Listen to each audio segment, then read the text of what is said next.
ಪ್ರೀತಿಯ ವೀಕ್ಷಕರಿಗೆ white paper Kannada digital ಮೀಡಿಯಾಗೆ ಹಾರ್ದಿಕ ಸ್ವಾಗತ.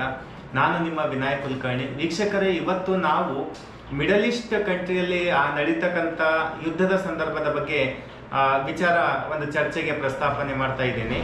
ವೀಕ್ಷಕರೇ, ಇವತ್ತು ಆ ಯುದ್ಧ ಸ್ಟಾರ್ಟ್ ಆಗಿ 13 ದಿನ ಆಗ್ತಾ ಬರ್ತಾ ಇದೆ. ಅವತ್ತು ನಾವು ಅನ್ಕೊಂಡಿದ್ವಿ ನಮಗೆ ಸಂಬಂಧನೇ ಇಲ್ಲ ಬಿಡಿ ಅಂತ, ಆದ್ರೆ ಇವತ್ತು ನಮ್ಮ ಅಡಿಗೆ ಮನೆಯವರೆಗೂ ಬಂದು ಮುಟ್ಟಿದೆ ಅಲ್ಲ. ಸೊ ಈಗ ನಾವು ಅದರ ಬಗ್ಗೆ ಸ್ವಲ್ಪ ಸೀರಿಯಸ್ ಆಗಿ ವಿಚಾರ ಮಾಡ್ತಾ ಇದ್ವಿ, ಮಾತನಾಡ್ತಾ ಇದ್ದೀವಿ. ಗಲ್ಲಿಗಳಲ್ಲಿ ಇರಾನ್, ಅಮೆರಿಕ, ಇಸ್ರೇಲ್ ಸಂಘರ್ಷದ ಒಂದು ಚರ್ಚೆ ನಡೀತಾ ಇದೆ, ಹಳ್ಳಿಯಿಂದ ದಿಲ್ಲಿವರೆಗೂ ಅಂತಾನೆ ಹೇಳಬಹುದು. ಇತ್ತೀಚೆಗೆ ನಾವು ನೋಡ್ತಾ ಇದ್ದೀವಿ, ಒಂದು 3 days ಆಯ್ತು ಈ ಗ್ಯಾಸ್ ಸಿಲಿಂಡರ್ಗಳ ಬಗ್ಗೆ ಚರ್ಚೆ. ಪ್ಲಸ್ ನಾವೇನು ಪೆಟ್ರೋಲ್ ಡೀಸೆಲ್ ಅಂತ ನೋಡ್ತೀವಿ, ಖಾಡಿ ದೇಶ ಅಂತ ಕರೀತಾರೆ ಹಿಂದಿಯಲ್ಲಿ ಆ ಒಂದು ರಾಷ್ಟ್ರವನ್ನ, ಅಂದ್ರೆ ಈ ಮಿಡಲ್ ಈಸ್ಟ್ ಇರಾನ್ ಏನಿದೆಯಲ್ಲ, ಇದನ್ನ ಎಂಟೈರ್ ವರ್ಲ್ಡ್ ಗೆ ಆಯಿಲ್ ಸಪ್ಲೈ ಮಾಡುತ್ತೆ, ರಾ ಆಯಿಲ್ ಸಪ್ಲೈ ಮಾಡುತ್ತೆ. ಅದರಿಂದ ನಾವು ಇಲ್ಲಿ ಪ್ಯೂರಿಫೈ ಮಾಡಿಕೊಂಡು ಅದನ್ನ ಒಂದು ಏನು ಪೆಟ್ರೋಲ್, ಡೀಸೆಲ್, ಈ ಸಿಲಿಂಡರ್, ಗ್ಯಾಸ್ ಎಲ್ಲವನ್ನ ಪೂರೈಕೆ ಮಾಡ್ತಾ ಬರ್ತಾ ಇತ್ತು. ಇವಾಗ ಚರ್ಚೆಗೆ ಆ ವಿಷಯ ಏನಕ್ಕೆ ತಗೊಂಡಿದ್ದೀನಿ ಅಂದ್ರೆ, ಈಗ ಎಲ್ಲೋ ಒಂದ್ ಕಡೆ ಪ್ಯಾನಿಕ್ ಮೋಡ್ ಸ್ಟಾರ್ಟ್ ಆಗ್ತಾ ಇದೆ. ಮೊನ್ನೆ ನಾನು ನೋಡ್ತಾ ಇದ್ದೆ, ಮತ್ತೆ ಭಾರತ ಲಾಕ್ಡೌನ್ ಕಡೆ ಹೋಗ್ತಾ ಇದೆ ಅಂತ. ಲಿಟ್ರಲಿ ಇದು ಅಷ್ಟೊಂದು ಸೀರಿಯಸ್ನೆಸ್ ಅಂತ ಮೊದಲನೇ ಪ್ರಶ್ನೆ ವೀಕ್ಷಕರೇ. ಯಾಕೆ ಅಂತ ಅಂದ್ರೆ, ಭಾರತ ಸರ್ಕಾರದ ಸ್ಟೇಟ್ಮೆಂಟ್ ನಾವು ನೋಡ್ತಾ ಇದ್ದೀವಿ. ಹರ್ದೀಪ್ ಸಿಂಗ್ ಪುರಿ ಅವರು ಇದ್ದಾರೆ, ಅವರು ಮತ್ತೆ ಡಾಕ್ಟರ್ ಎಸ್ ಜಯಶಂಕರ್ ಅವರ ಒಂದು ಪಾರ್ಲಿಮೆಂಟ್ ಲೋಕಸಭೆಯಲ್ಲೇ ಮಾತಾಡ್ತಕ್ಕಂತ ಒಂದು ಸ್ಪೀಚ್ ನೋಡ್ತಾ ಇದ್ದೀವಿ. ಅವರ ಪ್ರಕಾರ ಭಾರತ ದೇಶದಲ್ಲಿ ಅಂತ ಒಂದು ಏನು ದೊಡ್ಡ ಸಮಸ್ಯೆ ಉಲ್ಬಣ ಆಗ್ತಾ ಇಲ್ಲ ಅಂತ ಒಂದು ಮಾತು. ಬನ್ನಿ, ಸರ್ಕಾರಕ್ಕೆ ನಂಬಬಹುದಾದರೆ, ಅಂದ್ರೆ ಸರ್ಕಾರ ಹೇಳಿದ್ರೆ ಫೈನಲ್ ಅಂತಾನೆ ಅರ್ಥ. ಸೊ ಆ ಒಂದು ರಿಯಾಲಿಟಿ ಕ್ರೈಸಿಸ್ ಇದೆಯಾ ಅಂತ ಮೊದಲನೇ ಪ್ರಶ್ನೆ.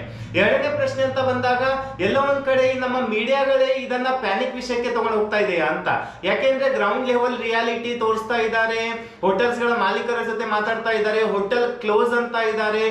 ಇದೆಲ್ಲ ಒಂದು ಎಲ್ಲೋ ಹಳ್ಳಿಗಳಲ್ಲಿ ಕೂತಿ ನೋಡ್ತಕ್ಕಂತ ಒಂದು ಒಬ್ಬ ವೀಕ್ಷಕ ಪ್ಯಾನಿಕ್ ಮೂಡಿಗೆ ಬರ್ತಾ ಇದ್ದಾನೆ. ಈ ಬೆಂಗಳೂರು ಬಗ್ಗೆ ಮಾತಾಡ್ಬೇಕು ಅಂದಾಗ, PG ಅಸೋಸಿಯೇಷನ್ ಗಳ ವತಿಯಿಂದ ಏನೋ ಸರ್ಕ್ಯುಲೇಷನ್ ಪಾಸ್ ಆಗಿದೆ, PG ಕ್ಲೋಸ್ ಮಾಡ್ತೀವಿ ಅಂತ ಈ ತರ ಭಯ ಹುಟ್ಟಿಸ್ತಾ ಇದ್ದಾರೆ. ಅನೇಕ ವಿದ್ಯಾರ್ಥಿಗಳು ಜೊತೆಗೆ ಈ ವರ್ಕರ್ಸ್ ಗಳು ಕೂಡ PG ಮೇಲೆ ಡಿಪೆಂಡ್ ಆಗಿದ್ದಾರೆ. ಸೊ ಇಂತ ಒಂದು ನ್ಯೂಸ್ ಅನ್ನ ಈ ತರ ಒಂದು ಸರ್ಕ್ಯುಲೇಟ್ ಆಗ್ತಾ ಇರುವಾಗ ಅದು ಒಂದು ಪ್ಯಾನಿಕ್ ಮೋಡ್ ಕ್ರಿಯೇಟ್ ಆಗ್ತಾ ಇದೆ.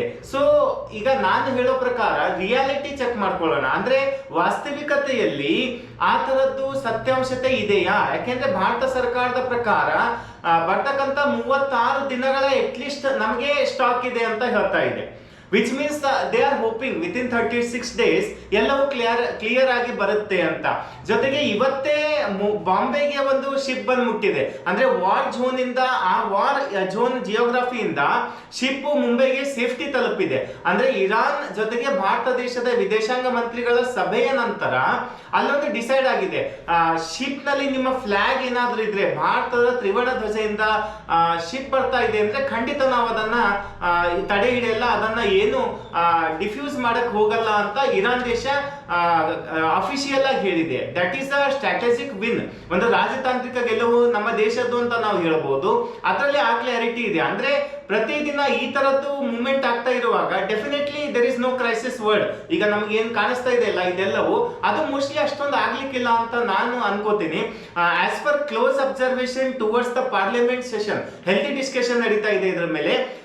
ಎಲ್ಲವೂ ಔಟ್ಕಮ್ ಒಂದೇ ಇದೆ ವೀಕ್ಷಕರೇ. ಏನು ಅಂತ ಅಂದ್ರೆ, definitely India may not get suffer. ಇಲ್ಲಿ ನೋಡಿ, ಇಲ್ಲೇ ಸಮಸ್ಯೆ ಏನಾಗೋದು ಅಂತ ಅಂದ್ರೆ, ಎಲ್ಲೋ ಒಂದ್ ಕಡೆ ಒಂದು ನ್ಯೂಸ್ ಕವರ್ ಮಾಡಿದ್ರೆ ಅದನ್ನ ಮಾಲೀಕರು ದುರುಪಯೋಗ ಮಾಡ್ಕೊಳ್ಬಹುದು. ಅಂದ್ರೆ ಗ್ಯಾಸ್ ಏಜೆನ್ಸೀಸ್ ಗಳು ಇರುತ್ತಲ್ಲ, ಅಲ್ಲೇ ಈಗ ಡಿಮ್ಯಾಂಡ್ ಅನ್ನ ನಾವು ಹೈ ಆಗೋದನ್ನ ನೋಡ್ತಾ ಬರ್ತೀವಿ.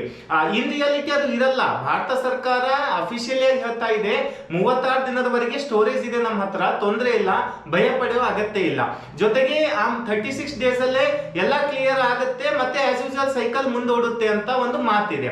ಅದಕ್ಕೆ ಉದಾಹರಣೆ ಅಂತ ಹೇಳ್ಬೇಕಂದ್ರೆ, ಇವತ್ತು ಒಂದು ಶಿಪ್ ಮತ್ತೆ ಆಸ್ ಯೂಶುವಲ್ ಬಾಂಬೆಗೆ ಬಂದು ಇಳಿದಿದೆ. ಸೊ ಇದೆಲ್ಲವನ್ನ ನೋಡಿದಾಗ ಈ ಸದ್ಯದ ಪರಿಸ್ಥಿತಿಯಲ್ಲಿ ಪ್ಯಾನಿಕ್ ಮೋಡ್ ಅಲ್ಲಿ ಮೀಡಿಯಾ ಕರ್ಕೊಂಡು ಹೋಗ್ತಾ ಇದೆಯೋ ಅಥವಾ ಸರ್ಕಾರಗಳೇ ತಗೊಂಡು ಹೋಗ್ತಾ ಇದೆಯೋ ಕೆಲವೊಂದು ರಾಜ್ಯಗಳದ್ದು, ನನಗದು ಗೊತ್ತಾಗ್ತಾ ಇಲ್ಲ. ಅಷ್ಟೊಂದು ಅವಶ್ಯಕತೆ ಇಲ್ಲ ಅಂತ. Let us believe the central government and their works. ಬೆಲೆ ಏರಿಕೆ ಅಂತ ಬಂದಾಗ ಡೆಫಿನೆಟ್ಲಿ ಇದು ಎಲ್ಲೋ ಮಿಡಲ್ ಮ್ಯಾನ್ಸ್ ಗಳ ಪ್ಲಾನಿಂಗ್ ಅಂತ ನಾವು ಅಲ್ಲಿ ಕೂಡ ರಿಯಾಲಿಟಿ ಹೋಗ್ಬೇಕಾಗತ್ತೆ. ಈ ಮಿಡಲ್ ಮ್ಯಾನ್ ಗಳು ಕೆಲವೊಂದ್ ಸಾರಿ ಈ ಸಾಮಾನ್ಯ ಪ್ರಜೆಯ ಜೇಬು ಹಿಡಿಯೋ ಒಂದು ಪ್ರಯತ್ನ ಮಾಡ್ತಾ ಇರ್ತಾರೆ. ಅಂದ್ರೆ ಒಬ್ಬ ಆನ್ ಎನ್ ಎವರೇಜ್ ಒಬ್ಬ ಮನುಷ್ಯ ಒಂದು ದಿನದ ಗಳಿಕೆಯಲ್ಲಿ ಸರ್ವೆ ಪ್ರಕಾರ 60% ಅವನು ತನ್ನ ಹೊಟ್ಟೆಗಾಗಿ ಹಾಕ್ತಾನೆ. ಅಂದ್ರೆ ಏನು ಈ ತಿಂಡಿ ತಿನಿಸುಗಳು ಆಹಾರಕ್ಕಾಗಿ 100 ರೂಪಾಯಿ ಗಳಿಸ್ತಾ ಇರೋ ವ್ಯಕ್ತಿ 60 ರೂಪಾಯಿ ಖರ್ಚು ಮಾಡ್ತಾನೆ ಅಂತ. ಈಗ ಇವರು ಸಿಲಿಂಡರ್ಗಳ ಈ ಬೆಲೆ ಏರಿಕೆಯಿಂದ ಅವನ ಎಕನಾಮಿಕ್ ಕೊಲೆಪ್ಸ್ ಆಗುತ್ತೆ. ಸೊ ಓವರಾಲ್ ನೋಡ್ಬೇಕು ಅಂದಾಗ ಎಲ್ಲೋ ಒಂದ್ ಕಡೆ ಇದು ಯಾರ್ದೋ ಒಂದು ಕಾಣದ ಕಣ್ಣಿನ ಅಥವಾ ಕೈಯಿನ ಕೈವಾಡ ಇದೆಯಾ ಅಂತ ಒಂದು ಪ್ರಶ್ನೆ ಸ್ಟಾರ್ಟ್ ಆಗ್ತಾ ಇದೆ. So my dear viewers, please don't go panic. Believe the central government and it's steps. Definitely ಈಗ ನಮ್ಮ ನೇಬರ್ಸ್ ಕಂಟ್ರೀಸ್ ಗಳನ್ನು ನೋಡ್ತಾ ಇದ್ದೀವಿ, ಬೆಲೆ ಏರಿಕೆ ಏನು ಗಗನಕ್ಕೆ ಮುಟ್ತಾ ಇದೆ ಅಂತ ಹೇಳ್ಬೋದು. ಅಂತ ಪರಿಸ್ಥಿತಿ ನಮ್ಮ ದೇಶದಲ್ಲಿ ಖಂಡಿತ ಬರಲ್ಲ, ದಟ್ ಈಸ್ ಗ್ಯಾರಂಟಿ. ಎಲ್ಲೋ ಒಂದು ಸಣ್ಣ ಏರಿಕೆ ಅಂದ್ರೆ ಯುದ್ಧ ಕಂಟಿನ್ಯೂ ಆದರೆ ಮಾತ್ರ ಬೆಲೆ ಏರಿಕೆ ಸ್ವಲ್ಪ ಪ್ರಮಾಣದಲ್ಲಿ ಹೋಗ್ಬೋದು ಅಂತ ನನ್ನ ಅನುಮಾನ ಇದೆ. Let us see what happens at last. So please viewers, don't go panic, don't believe fake news, go authentic. ಅಲ್ಲೇ ನೀವು ಒಂದು ಸ್ಟೆಪ್ ತಗೊಳ್ಳಿ ಅಂತ ಹೇಳ್ತಾ ಈ ಒಂದು ವಿಡಿಯೋನ ನಿಲ್ಲಿಸ್ತಾ ಇದ್ದೇನೆ. ಧನ್ಯವಾದ.